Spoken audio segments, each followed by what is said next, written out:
কাশ্মীরের এমন একটি জায়গাতে আছি যেখানে প্রচুর পরিমাণে কিন্তু ভেড়া দেখা যাচ্ছে। এখন প্রচুর ভেড়া দেখতে পাচ্ছ, প্রচুর ভেড়া, কিন্তু অসংখ্য ভেড়া।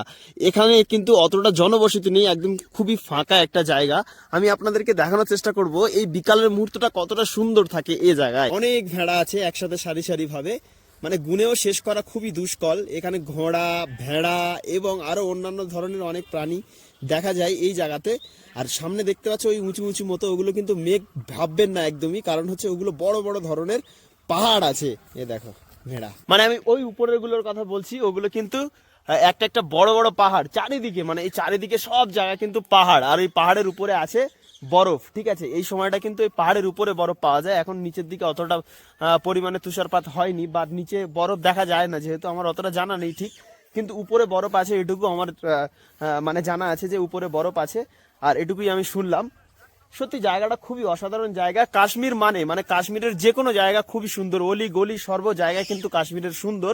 এবং এখানকার মানুষজন সত্যি খুবই অসাধারণ এবং খুব বড় মনের মানুষ হয় সব। প্রচুর প্রচুর ভেড়া কিন্তু এই জায়গায় দেখা যাচ্ছে। এখন আমি দেখাচ্ছি আপনাদেরকে, আপনারা দেখলে অবশ্যই বুঝতে পারছেন আশা রাখছি। একটুখানি মাঠ নয়, বেশ অনেকটা বড় এই মাঠটি, এবং সেই মাঠের চারিদিকে কিন্তু এই বিকালের মুহূর্তে কিন্তু ভেড়া কিন্তু মানুষজন চড়াতে এসছে। এই যে দেখতে পাচ্ছি ইনি কিন্তু চড়াচ্ছে এখানে ভেড়া।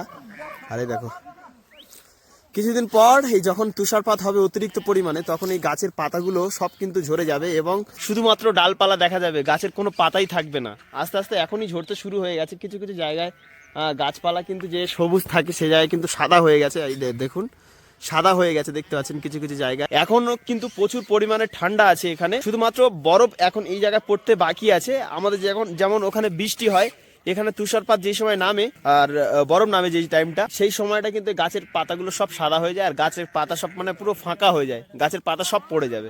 আমি ভেড়া দেখে তো একদমই অবাক হয়ে যাচ্ছি। প্রচুর হাজার হাজার ভেড়া কিন্তু এই জায়গায় আছে এই মাঠটাতে। ওই যে সামনে একটা মাঠ আছে, আমি আপনাদেরকে দেখানোর চেষ্টা করছি। এখানে প্রচুর পরিমাণে কিন্তু ঘোড়া আছে। ঠিক আছে, হ্যাঁ দেখ रहा हूं। तो अभी यहाँ पर रहता है ना सब। हम वेस्ट बंगाल से हूँ, कलकत्ता से। बहुत अच्छा सीन है यहाँ पर, ऊपर पहाड़ वगैरह दिखाई देता है ना।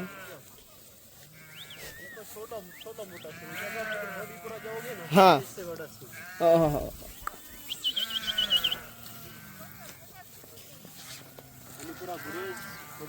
हाँ हाँ हाँ, ये तो अभी दिखाई दे रहा है आपको। দেখো কত ভেড়া কিন্তু সব একট্টা করছে এখন, সব এই সন্ধ্যের মুহূর্তে। এখানে হঠাৎ মাত্র কিন্তু সন্ধ্যে হয়ে যাবে, ওই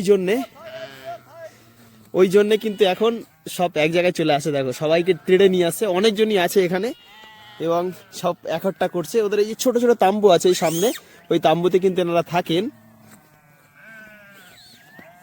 আরে ভেড়া তো আমাদের দেশেও মেলে, ভেড়া তো আমাদের এরিয়াতেও দেখা যায়, কিন্তু এখানকার ন্যাচারাল পরিবেশের সাথে যেন এটি শুট করে গেছে এমন একটা দৃশ্য। আর এমন একটা সুন্দর প্রাকৃতিক সৌন্দর্যের মাঝে যে এত সুন্দর ভেড়াগুলো লাগছে একসাথে। বেশিরভাগ কিন্তু সাদা ভেড়া আছে দেখতে পাচ্ছ, আর এর লোম কিন্তু কাটা হয়নি, যেগুলো বড় হয় কাটা হয় ঠান্ডার জন্য। দেখো এগুলো প্রায় বড় মতো আছে একটু, এবং বাদবাকি যেগুলো আছে কোনো কোনোটার কাটা আছে। ঠিক আছে, সব দাগ লেখা আছে সব ভেড়ার গায়ে। দেখো এ দেখো, সব এক জায়গা हो गया है। देखो चलो चलो चलो, বাচ্চা দেখো, দেখো সব এক জায়গায় হয়ে গেছে সব ভেড়া।